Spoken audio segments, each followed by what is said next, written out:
Toca el turno a la doctora Andrea Lashevsky-Schonkol. Ella es médica neuróloga por la Universidad de Chile. Obtuvo el grado de doctora en ciencias en la especialidad de cerebro, conducta y comportamiento de la Universidad Pierre and Marie Curie en Francia. Se desempeña actualmente como profesora de la Facultad de Medicina de la Universidad de Chile y como subdirectora del Centro de Geronciencias, Salud Mental y Metabolismo en Chile. Ha dirigido diversos proyectos clínicos, entre los que destaca la fisiopatología de la apatía en la enfermedad de Alzheimer, con un enfoque experimental de neuropsicología y neuroimagen. Ella es autora del libro Cerebro Cotidiano y coautora del libro Enfermedad de Alzheimer y otras demencias. Es vicepresidente de la Corporación Profesional del Alzheimer y otras demencias en Chile, por lo cual le damos la más cordial bienvenida. Muchas gracias.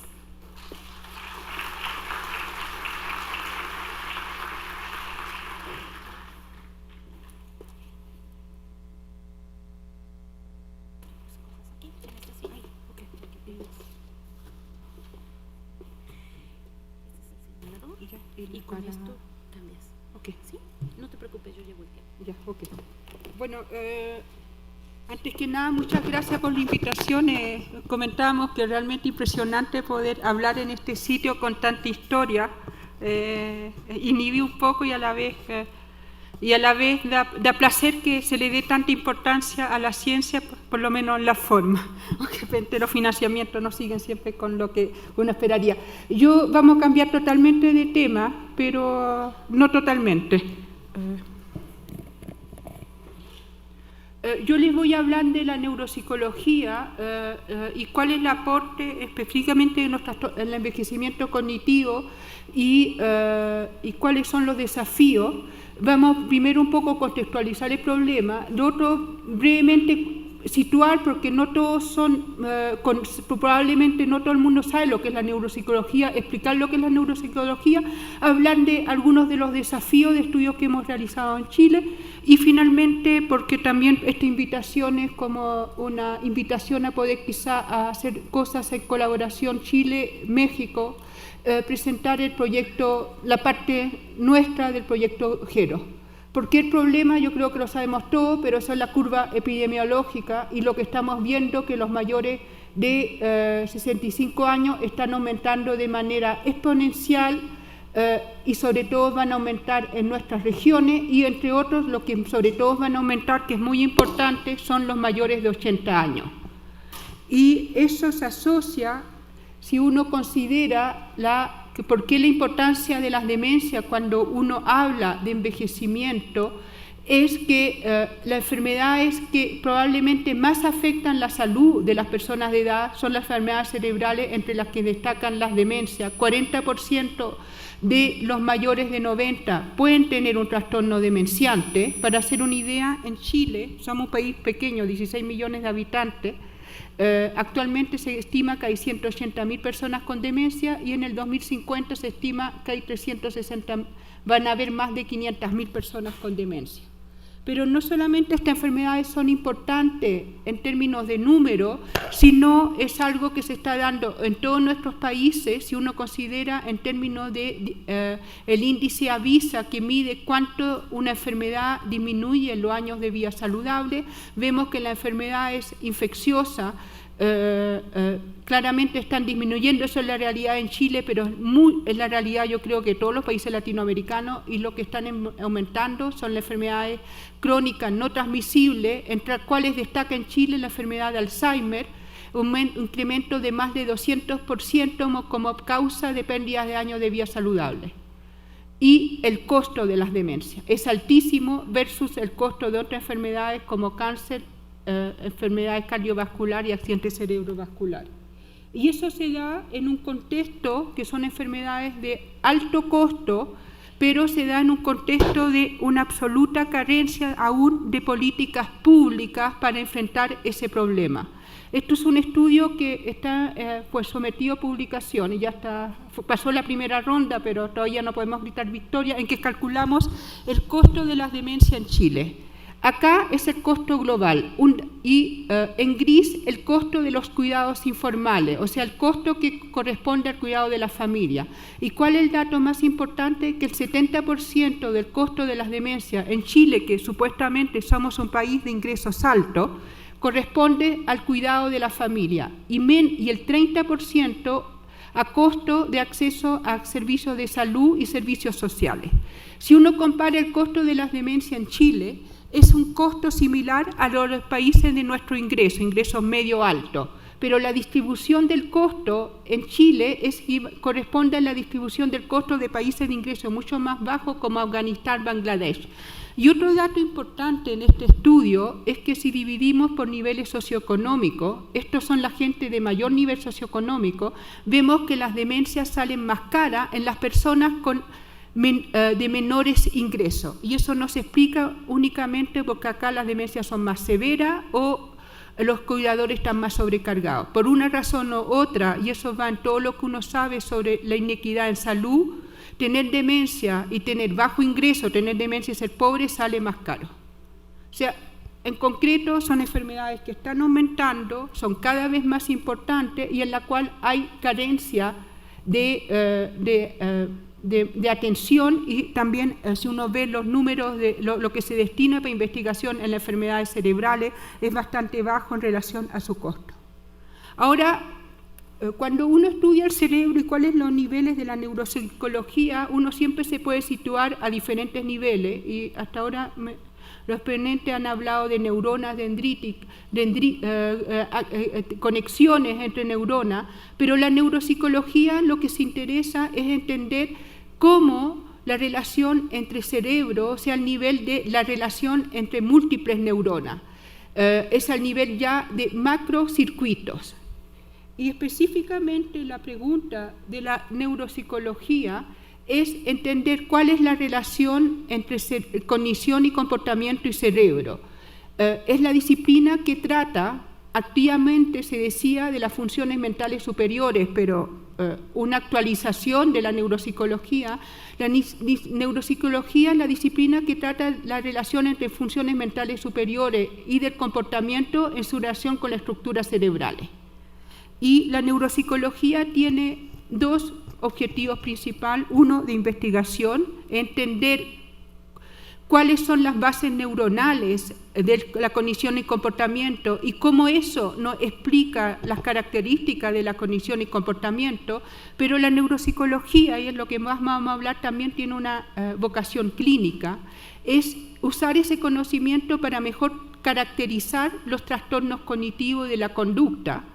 Primero, determinar si existe un problema y segundo, cuál es el tipo de problema y finalmente qué hacer frente a ese problema.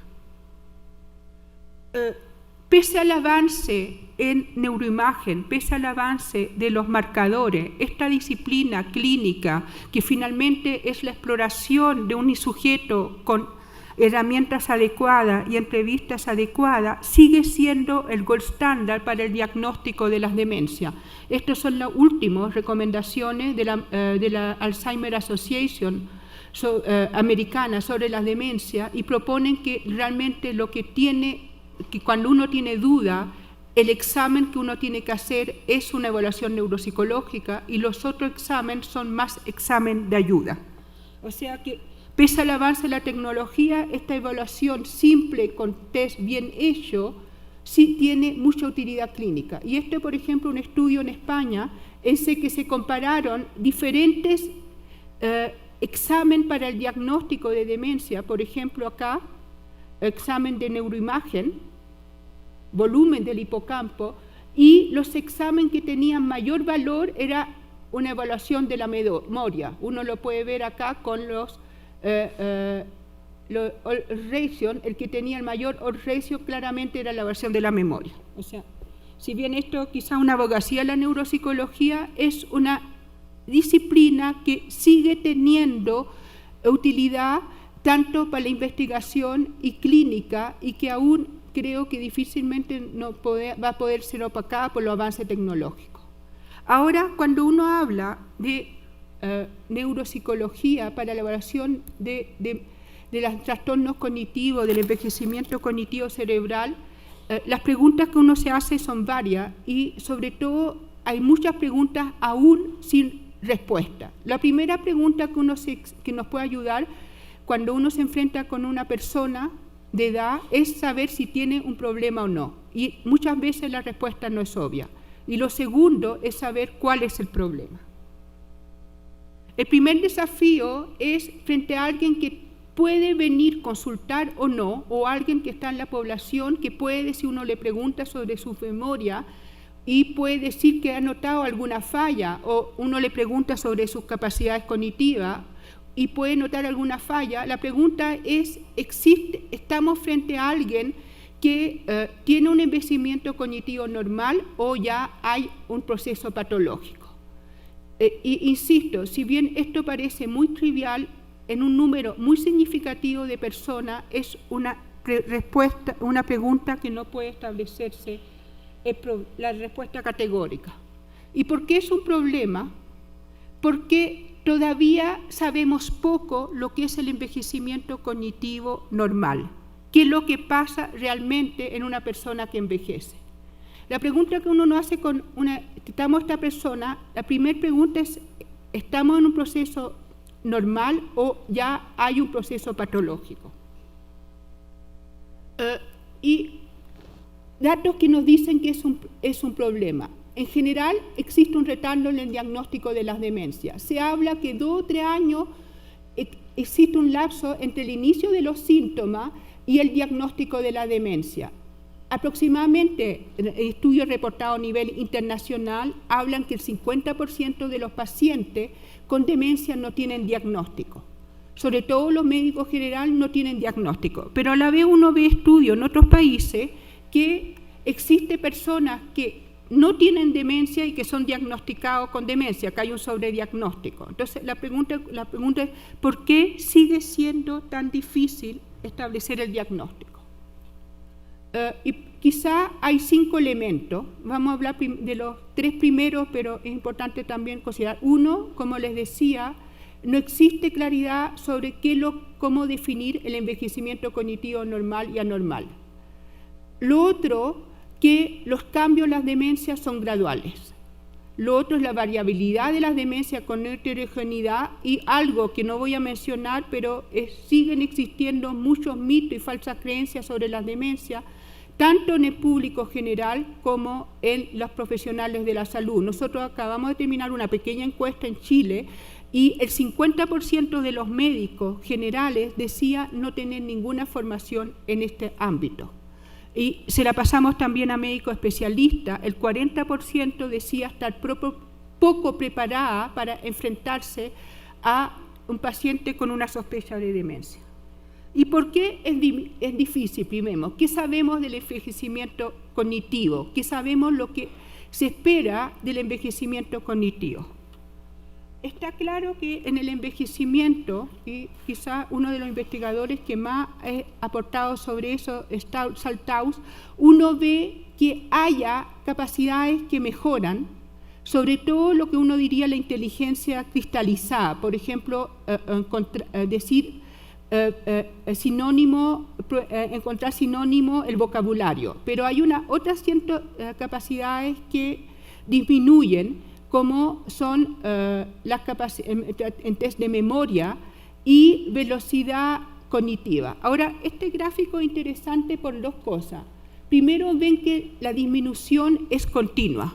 No existen quiebres, por ejemplo, uno podría pensar que la edad de jubilación, las edades cronológicas sociales del envejecimiento no están marcadas por mayores quiebres o declive. La declinación es continua a lo largo de la vida y afecta a múltiples capacidades cognitivas.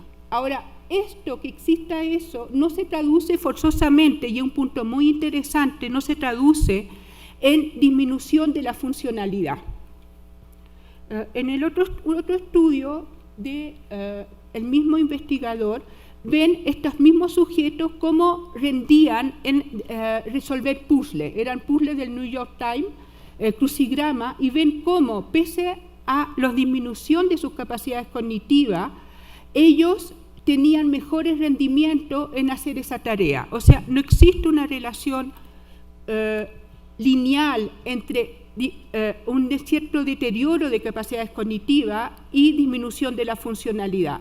Y no se sabe muy bien cuáles capacidades están afectadas por ese declive cognitivo. Probablemente sí ciertas actividades como manejar o actividades altamente complejas, por ejemplo, si uno sería controlador aéreo, que ahí podrían verse los deterioros, pero en general no se ve. Pero aparte ese deterioro cognitivo, el declive cognitivo, lo que uno ve también con el envejecimiento normal es un cierto declive de la funcionalidad. Este es un estudio que realizamos en Chile, en que quisimos validar una escala, la escala de actividad de la vida diaria, su versión tecnológica, y comparamos sujetos, acá en azul, sujetos con demencia, y acá comparamos sujetos en verde, controles normales, absolutamente normales, o sea, eran sujetos que tenían un rendimiento casi sobre el rango esperable en test de memoria, en test de eficiencia cognitiva global, que no tenían ninguna enfermedad neurológica o psiquiátrica. ¿Y qué es lo que encontramos? Que el punto de corte para diferenciar normales versus personas con demencia no es un 100%, o sea, sujetos que no tienen ningún declive en sus capacidades cognitivas, sí pueden tener una disminución de la funcionalidad. O sea, que el envejecimiento normal uno observa no solamente un cierto declive cognitivo, pero una disminución de la funcionalidad. Esto está reportado en múltiples otros estudios, la significación de eso no se sabe. Pero la lección un poco que el envejecimiento cognitivo normal se asocia a un cierto declive, lo que puede dificultar establecer el límite entre cuando estamos hablando de lo patológico y de lo normal. El otro problema que uno tiene sobre todo los estudios sobre envejecimiento cognitivo es de dónde viene la información. Y la mayoría de la información viene de países desarrollados, no de nuestros países, e incluso en esos países desarrollados los sujetos que evalúan son sujetos sesgados. Por una parte se tiende a excluir a los mejores, a los que andan muy bien porque están ocupados. Inviten a una persona de edad que está trabajando a participar en un estudio. Lo más probable es que le diga no. ¿Y a quién se tiende a excluir también? A los que están peores. Se tiende también a excluir a las poblaciones más vulnerables, a iletrados, gente más pobre. Y el otro punto es el tipo de información. La mayoría de los estudios son de tipo cohorte, transversales, se compara sujetos unos a otros. Ahora ahí puede haber un efecto de cohorte. Es lo mismo comparar gente que nacieron en los años 20 que en los años 30. ¿Rinden iguales las pruebas? Probablemente no. Hay efectos culturales confundentes. Hay pocos estudios longitudinales e incluso los estudios longitudinales pueden tener dificultades metodológicas. Ejemplo, se van a ir poco a poco quedando un cierto número de sujetos, los que son más fáciles de contactar. O sea, en general, saber determinar cuál es realmente el envejecimiento normal y el envejecimiento patológico, la información aún falta mucho. Y lo más probable es que lo que conocemos sea aplicable a un cierto número de población y no represente en gran parte las poblaciones de nuestros países. El otro punto es algo que no tenemos respuesta, es el valor de los cambios. Yo les mencioné que hay un declive cognitivo. La gran pregunta es que si finalmente ese declive cognitivo es parte del envejecimiento normal o ya son los primeros síntomas de un deterioro de una enfermedad cerebral. O sea, ¿cuál es el huevo o la gallina? Y aún no sabemos. Pero creo que es muy importante cuando uno empieza a pensar en eso, que todavía tenemos que aprender mucho de cómo definir la normalidad en el envejecimiento y sobre todo cómo definir la normalidad en poblaciones diversas. Entonces, ¿cómo uno puede hacer y cómo puede ayudar la neuropsicología a resolver ese problema o que lo que puede orientarnos. Como les decía, uno no ayuda a la queja de memoria. Típicamente viene una persona que puede decir, tengo un problema. Esto nos ayuda a diferenciar entre lo normal y lo anormal. Ahí hay dos problemas. Yo acuñé el término un poco de la ilusión de la memoria, esa sensación que siempre tenemos que nuestra memoria en el pasado fue mejor que ahora. O siendo un poquito, cuando uno empieza a pensar en su memoria, uno se empieza a dar cuenta de todas las fallas que tiene normalmente la memoria. Y eso se está traduciendo en que se está viendo cada vez más consulta por los preocupados bien, gente que consulta porque sienten que tienen un problema. Pero también hay varios estudios sobre cuál es el valor de la queja subjetiva de memoria, y en general la queja subjetiva de memoria tiene poca capacidad para predecir un deterioro cognitivo. O sea, para resolver si hay un problema o no, basarse solamente en una queja es difícil. Y hablando de la memoria, está, por ejemplo, un poco de la falla de la memoria, está los estudios de Daniel Shatter, que muestra cómo la memoria de todo, y esos son estudios en estudiantes universitarios de 20 años o menores, que lo normal es tener olvido. O sea, tener claramente, basarse solamente en una percepción de cómo funciona la memoria no es tan fácil. Lo otro es la funcionalidad. Como les mencionaba, estudiando sujetos normales, uno no sabe, puede existir un cierto disminución de las capacidades funcionales. Entonces lo que tenemos que tratar de hacer es decir cuál es el punto significativo, cuál es el deterioro de la funcionalidad que hace diferencia entre las personas con envejecimiento cognitivo normal o anormal. Y eso creo que aún no lo sabemos bien. El tercer punto es la gradualidad.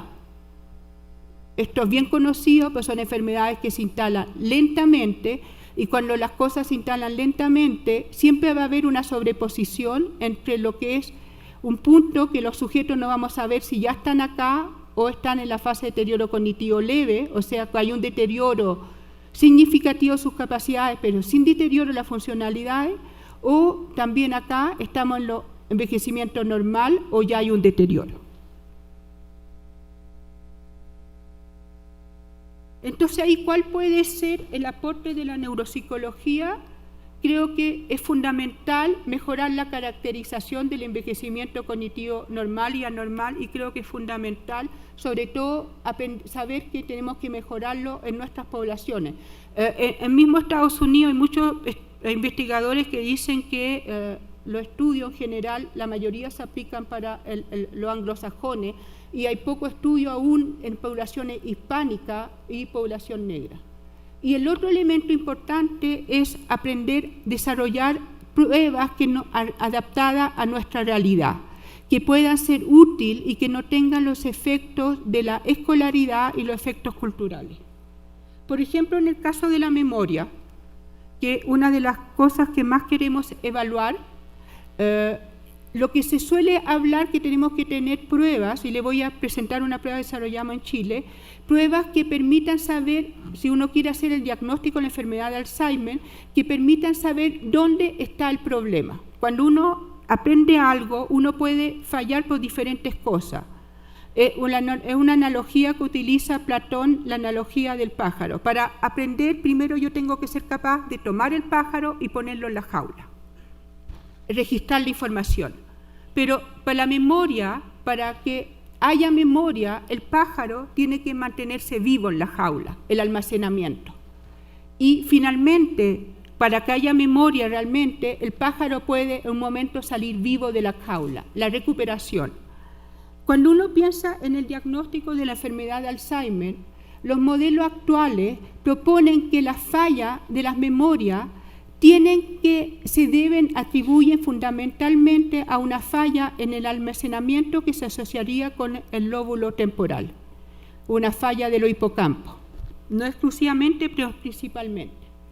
Y se han propuesto pruebas como es el Grover y Bush, una prueba que se presenta en lámina son láminas que son palabras y ven que cada palabra pertenece a una categoría semántica diferente. Aluminio por metal, arpa por instrumento música. Y esta prueba se pasa de tal manera que uno se asegura que las personas capten la atención y codifiquen la información. Y después se administra, se administra si la persona no puede decir la palabra de la música, uno le dice había un instrumento música. ¿Cuál es la ventaja de esa prueba? Es que permite evaluar un trastorno del almacenamiento. Si una persona realmente no puede decir la palabra arpa, pese a que uno le da la clave, significa que hay un problema realmente que no almacenó la palabra. Ahora, obviamente, si ustedes entienden que una prueba con palabras escritas no se aplica tanto a personas de bajo nivel que no han aprendido a hablar, y otro grupo muy importante, a leer, disculpen, y otro grupo que por lo menos en Chile es muy importante, gente que fue al colegio pero que perdió el uso de la lectura. Entonces nosotros desarrollamos una versión visual, es muy simple, pero en vez de tener palabras son objetos, y acá le preguntamos, dígame lo que se utiliza para hacer deporte. Y en este primer estudio mostramos que las dos pruebas tienen el mismo valor diagnóstico. Si bien los rendimientos acá son mayores, las dos pruebas tienen la misma capacidad de diferenciar personas con Alzheimer leve y personas normales. Y en el segundo estudio, lo que quisimos ver si la hipótesis es buena, que estas palabras realmente se asocian a cuando uno no la recupera, realmente es una prueba hipocampal, o sea, cuando yo no digo la palabra arpa, pese a tener la clave, realmente eso refleja lo que postula el modelo una disfunción hipocampal, mediante un estudio de BBM, que es un estudio que correlaciona disminución en el rendimiento con atrofia cerebral estructural. Mostramos que bajo recuento libre claramente se asocia mucho a una disfunción hipocampal, tanto en la versión visual como en la versión verbal. O sea, esto una prueba puede parecer muy simple, pero es la posibilidad de desarrollar pruebas que no tengan el sesgo educacional y que quizás nos permitan realmente hacer mejores diagnósticos en poblaciones de bajo nivel cultural. Actualmente estamos en proceso de estudiarla en gente casi letrada, y los resultados son bastante promisorios, y es probable, si todo resulta bien, que también se estudie en Perú. Lo otro es la funcionalidad. ¿Cómo tener pruebas que nos permitan un mejor diagnóstico de la funcionalidad y saber si realmente cuando uno ve un deterioro de la funcionalidad es algo patológico o no? Sabemos que el criterio diagnóstico de demencia, que hay un declive de la funcionalidad. El problema de la funcionalidad es que hay tres dominios: las básicas, las instrumentales, uso de medios de transporte, toma de medicamentos, gestión de los dineros, pero está surgiendo una tercera área de la funcionalidad, que son las avanzadas, que son actividades que nos permiten mantenernos socialmente activos, que tienen que ver con tener actividades más propositivas en la vida. Por ejemplo, participación en grupos, desarrollar el trabajo. Y ¿cuál es el problema con las actividades instrumentales y avanzadas? Que obviamente depende del ambiente cultural, tienen que ser culturalmente relevantes. Entonces es bien importante cuando uno desarrolle estas pruebas, ver dónde uno se sitúa en lo rural y lo urbánico, género, sociocultural, y un elemento no menor es la evolución cultural. Por ejemplo, el uso de las tecnologías. Hace 10 años, preguntarle a un adulto mayor si usaba tecnología, nadie lo usaba. Ahora uno ve la cantidad de personas que lo utiliza y para las cuales es un elemento fundamental para desenvolverse, es increíble. Nosotros nos toca ver cada vez más personas que nos dicen: mi problema es porque dejé de usar el WhatsApp y ya no puedo mantener mi círculo social. Y que se genera el no uso de la tecnología. Para algunos pacientes se genera no es solamente pierdan la tecnología, sino que pierdan la posibilidad de interactuar, porque finalmente las comunicaciones se hacen por el WhatsApp. Entonces es importante pensar en pruebas que estén adaptadas tanto a gente de ruralidad que no tienen, pero pruebas también que también incluyan actividades más complejas como la tecnología. Y nosotros, desarrollamos esta prueba, y un elemento que es bien interesante, que si dividimos las actividades en tres, las básicas, acá en rojo, en azul instrumentales y en verde las avanzadas, en mantenerse, viajar, recreación, trabajo, acceso a Internet. Un dato que es bien interesante es que el correlato neurobiológico de esas tres actividades, de lo básico acá, que utiliza más estructuras más bien subcorticales, de lo instrumental y de lo avanzado, no es lo mismo. O sea, alteración en esas tres actividades se asocian a disfunciones de diferentes regiones cerebrales. ¿Por qué es importante entender eso? Que cuando uno va a estudiar la funcionalidad, uno está dando cuenta que uno no solamente va a tener un proxy de disfunción cerebral, y en función del nivel de funcionalidad que uno hace, uno va a estar pudiendo quizás captar disfunciones en diferentes regiones cerebrales. Entonces, otro de los desafíos de la neuropsicología, creo, es desarrollar pruebas también de las funcionalidades adaptadas y que nos permitan saber que estén adecuadas para nuestras poblaciones y captar dónde está el problema a nivel de daño cerebral. Y finalmente, el otro desafío, y eso voy a pasar muy brevemente, es cuál es el problema. Existen múltiples formas de demencia. Si bien la mayoría es la enfermedad de Alzheimer, existen demencias no Alzheimer. El expositor anterior hablaba de la degeneración taupatía. Hacer el diagnóstico diferencial es importante en términos pronósticos y de tratamiento. Y la neuropsicología lo que muestra, este es un estudio de John Hodge, que compara enfermedad de Alzheimer con demencia frontotemporal, que es una forma de demencia que se altera más las regiones frontales y que se caracteriza por trastorno del comportamiento. ¿Y qué es lo que vemos? Que en la enfermedad de Alzheimer típica predomina el trastorno de la memoria, y en la demencia frontotemporal predomina el trastorno de la función ejecutiva. Entonces, la neuropsicología también nos puede ayudar a establecer el adecuado tipo de demencia o aproximarnos al tipo de demencia. Yo creo que los desafíos de la neuropsicología, tanto clínico, al menos son dos. Entender más el envejecimiento normal para poder hacer diagnósticos más adecuados entre el envejecimiento normal y un trastorno cognitivo. Y el desafío 2 es ayudar a diferenciar el tipo de demencia cuando ya hay una demencia. Ahora, me quedan unos... Muy brevemente les quiero presentar el proyecto GERO. Mañana se los van a presentar más rápidamente, con más tiempo, pero yo les quiero presentar el estudio clínico. Y el proyecto GERO nace también porque la importancia del envejecimiento, pero también nace un poco porque aún la estrategia de la ejecución es una adaptación de la estrategia del cáncer. Dígame lo más desconcertante antes de morir. ¿Cuál es la cura de la demencia? La cura de la demencia es: no hay cura. Y bueno, no hay cura del cáncer y probablemente durante mucho tiempo no tengamos cura. Entonces, si no tenemos cura, podemos pensar en tratar de prevenir.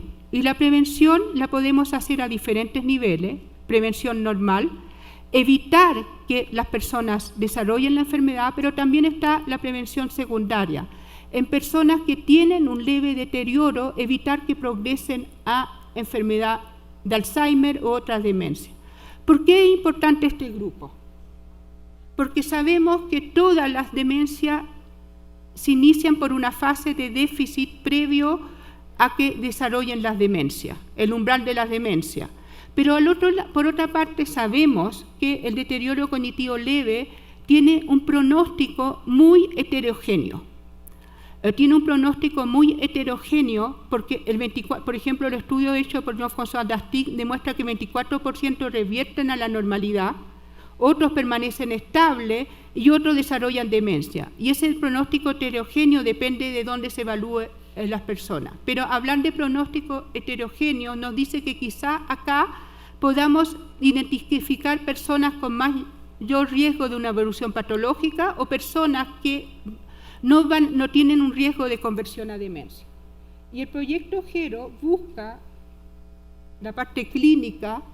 Queremos estudiar una cohorte relativamente pequeña, ver una cohorte de 300 personas con deterioro cognitivo leve, pesquisado a domicilio, hacerle una evaluación multidimensional y seguirlo durante 3 años, y si nuestro proyecto es renovado durante más tiempo idealmente, para entender, identificar las poblaciones de más riesgo. Quizás, ¿cuál es la novedad de este proyecto? Es que vamos a evaluar diferentes dominios. Vamos a evaluar dominios cognitivos, dominio funcional, capacidades motoras también, neuroimagen, pero uno de los elementos importantes que nos interesa, y ahí los marcadores biológicos. Y de ahí nace toda la relación con lo científico más básico. Nos interesa identificar cuáles son los marcadores biológicos que nos permiten determinar los perfiles de riesgo. Pero otro elemento importante de los marcadores es lo psicosocial. Lo psicosocial, los estilos de vida, la inclusión social, la integración, los recursos psicológicos. O sea, que realmente es una evaluación multidimensional de las personas. ¿Y por qué es importante evaluar los factores sociales, todo eso? Es porque existen múltiples factores de riesgo de la demencia, probablemente muchos no los conocemos. Y un dato que está saliendo es el efecto de la contaminación, por ejemplo, que hace poco salió un estudio, si no me equivoco, en México, que mostraban que las personas tenían personas con Alzheimer tenían más contaminantes, un estudio neuropatológico. Este es un estudio que publicamos hace poco en Chile de la curva de mortalidad de demencia, la distribución regional, y que vemos que la mortalidad es mayor en las regiones metropolitanas y en la región Antofagasta, región minera. Son las regiones de más alto índice de contaminación. No sabemos si eso es un estudio epidemiológico, es una reporte de mortalidad, tiene mejores sesgos, puede ser simplemente porque en estas regiones la gente sea más urbanizada y se reporte más la mortalidad, pero abre la pista de que de los factores de riesgo que no hemos estudiado y que cada vez más importante es la contaminación, y que no se ha estudiado y que creo que en México debe ser similar a Chile, es cada vez un problema más crítico. Y el otro elemento de este estudio es por qué esta evaluación multidimensional, por qué mezclar psicosocial, marcadores biológicos, clínica, porque entendemos que las demencias no solamente son algo neurobiológico, quizás determinadas proteínas que se acumulan, sino que estas afectan determinados circuitos, que hay circuitos más vulnerables, y eso da a un déficit neurológico. Y poder entender bien las demencias va a requerir cada vez más, como dicen en un artículo, connecting the dots, juntar los elementos proteínas, las neuronas, pero por qué determinados circuitos cerebrales son susceptibles y cómo eso lleva a ciertos déficits neurológicos. Por qué en algunas personas va a llevar a un trastorno clínico y eso no. Y quizá en la dificultad entender por qué en algunas personas eso lleva a un problema o no, hay factores psicosociales que permiten o no compensar un daño cerebral. Y de ahí por eso ese estudio. Así que es un proyecto bien ambicioso, pero creemos que en el momento actual estamos en el momento que si no combinamos evaluaciones que van de lo psicosocial a lo genético, probablemente siempre nuestras respuestas van a ser parciales. Y lo otro que es fundamental también, hacer evaluaciones en nuestros contextos que no son las mismas poblaciones. Bueno, y esto hay muchos colaboradores, es un proyecto en curso, estudios, pero esperamos que con GERO ser realmente un aporte al campo, y sobre todo para nosotros en Chile quizás el mayor aporte al campo es que estamos trabajando quizás por primera vez científicos básicos y clínicos, o intentando. Eso sería.